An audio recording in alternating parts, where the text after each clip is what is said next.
Do you like helping out fellow teachers?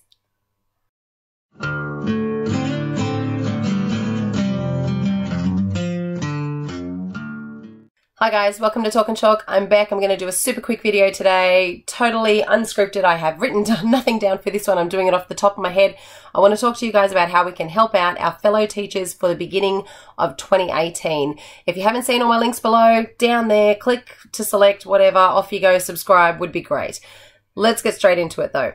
So at the moment, most people have either finished packing up their rooms or almost at the end of packing up their rooms and ready to either change classes, change schools, or at least prepare for the new year if you're in the same classroom. There are some things though that I would really highly recommend keeping for the teacher for next year. It means obviously allocating a spot to keep it in a tub or whatever.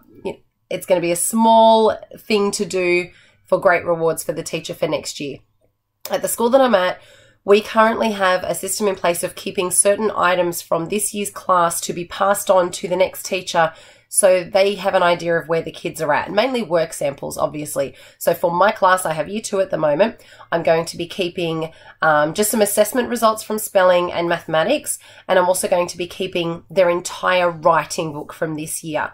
Yes, it would be great for the parents to see it, but the parents are going to be getting tons of other work samples, their workbooks, their other KLA books and everything as well. So they're going to be able to see their kids writing. I also send home what I call a learning journal or a progress folder, depending on the year that I've done it. And there will be samples in there from the kids writing throughout the year. So there's, recounts and narratives and information reports and things like that, along with other work as well. So parents will get to see that. Don't stress, I don't keep them in the dark. However, that book, though, that shows them from the beginning of the year to the end of the year will give the next teacher that great snapshot of the progress that they made, whether it's good or not so good, it doesn't matter, but most particularly where they were at the end of the year. We know our kids regress during the holidays, especially if they don't speak English at home, especially if they're reluctant writers, if they don't engage in writing. Some kids don't pick up a pen, pencil, or read a book at all during the holidays, and we know they slip back. So this will give the next teacher a fantastic opportunity to go, wow, look where you were at the end of last year in Mrs. West's class. That's amazing. I can't wait to see how you improve. That benefits the student as well. It reminds them of their capabilities, where they got to. Those reluctant writers easily slip back into old habits when they get a new teacher. And even kids that get a new teacher that think, you know what, I'm going to be a little bit lazy. This teacher doesn't know what I'm capable of. I'm just going to do whatever. There's no excuses when you've got that evidence that goes, I know what you can do. It also means too that the teacher has got a really good idea of why their assessment levels or whatever you're using is at. So I'm in New South Wales, we use the continuum and we track on plan. So when they look at that plan data, that's my evidence to go, yes, this shows that student can achieve that. So at least if those, first few weeks at school, the student is not doing it, one of two things: either we need to address an issue that may have come up during the holidays, or it just means getting that child back on track to where they were. So that's the ultimate goal, obviously, in term one for a lot of our schools where we know students regress in the holidays. Just get them back to where they were and then continue on from there.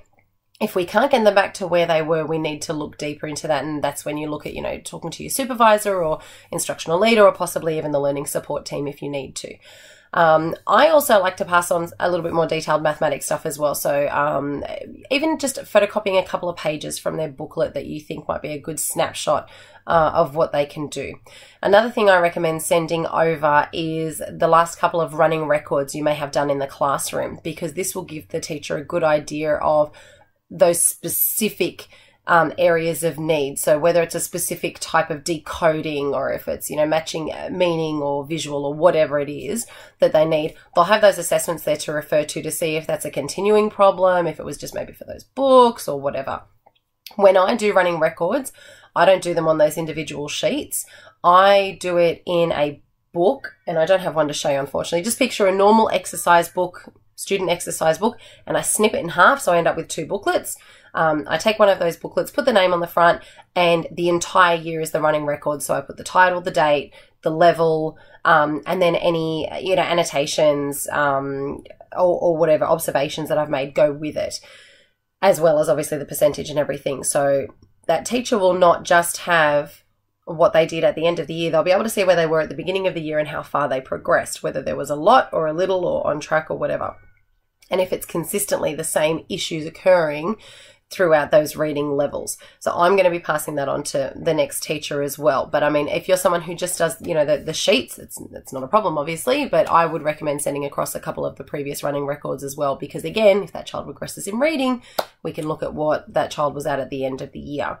It's always good to send this stuff on. It's just a good way of communication. Even if you're the same teacher with the same kids, maybe you're on year 2 now and you're moving to year 3 and you'll have a lot of those same kids, I recommend keeping it, because over the holidays, one of two things: either we get rose-colored glasses about how great they were doing at the beginning of the year, or we underestimate how great they were doing at the end of the year, I should say, about how they were performing at the end of the year. It's always good to pick that up and have that fresh there, ready to go as your evidence to say, yes, that is what they were doing at the end of 2017. So I would recommend passing that along. I know it's hard to pass that on to high schools. You've had all that other information. I mean, you can ask them if they want it. Otherwise, just send it home with the kids. That one's always a tricky one, going from, you know, 6 to 7, unless you're in a central school, in which case I highly recommend passing it on to those teachers and collaborating. So, like I said, I was going to keep it short and sweet today. My next video, though, I'm going to show you the gifts that I made for my team. I didn't want to do it too early and have it on YouTube because some of them watch my videos. So I'm going to show you the gifts that I made for my team. It may not help you with your stuff, but hey, you might have a present for your family that you want to give someone. So I'll see you in that next video.